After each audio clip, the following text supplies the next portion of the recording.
नमस्कार दोस्तों, शिव पुराण में आपका बहुत बहुत स्वागत है। आज हम लोग पढ़ने वाले हैं शिव पुराण की श्री रुद्र संहिता के द्वितीय खंड का दूसरा अध्याय शिव पार्वती चरित्र। तो चलिए शुरू करते हैं।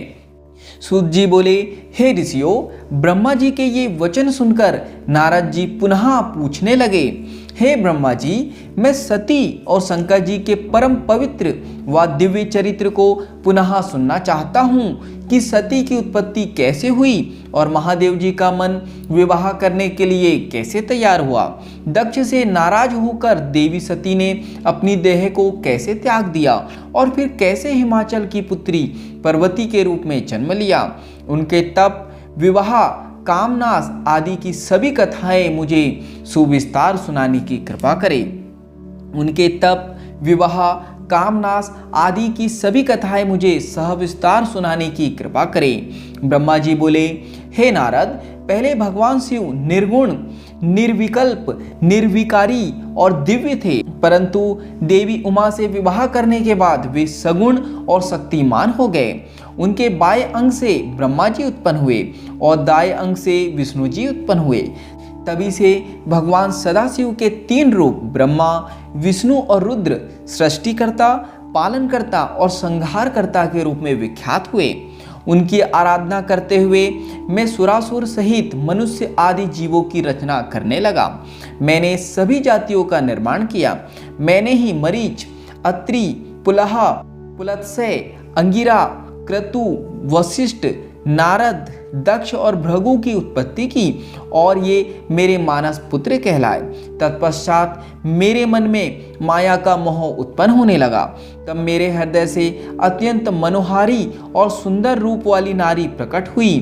उसका नाम संध्या था। वह दिन में क्षीण होती, परंतु रात में उसका रूप सौंदर्य और निखर जाता था। वह साय संध्या ही थी। संध्या निरंतर मंत्र का जाप करती थी। उसके सौंदर्य से ऋषि मुनियों का मन भी भ्रमित हो जाता था। इसी प्रकार मेरे मन से एक मनोहर रूप वाला पुरुष भी प्रकट हुआ। वह अत्यंत सुंदर और अद्भुत रूप वाला था। उसके शरीर का मध्य भाग पतला था। वह काले बालों से युक्त था। उसके दांत सफेद मोतियों से चमक रहे थे। उसके श्वास से सुगंधी निकल रही थी। उसकी चाल मदमस्त हाथी के समान थी। उसकी आंखें कमल के समान थी।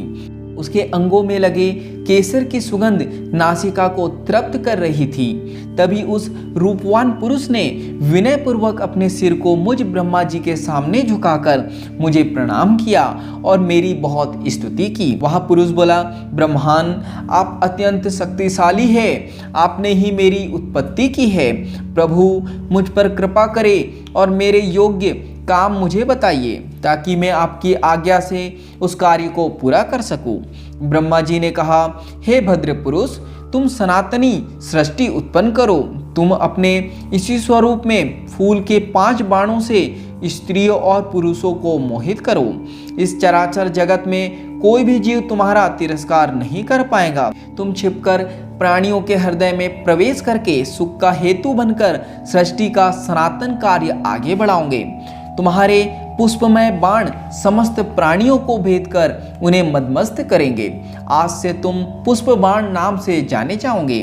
इसी प्रकार तुम सृष्टि के प्रवर्तक के रूप में जाने जाओगे। तो यहाँ पर शिव पुराण की श्री रुद्र संहिता के द्वितीय खंड के दूसरे अध्याय का समापन होता है। आज के लिए इतना ही। धन्यवाद।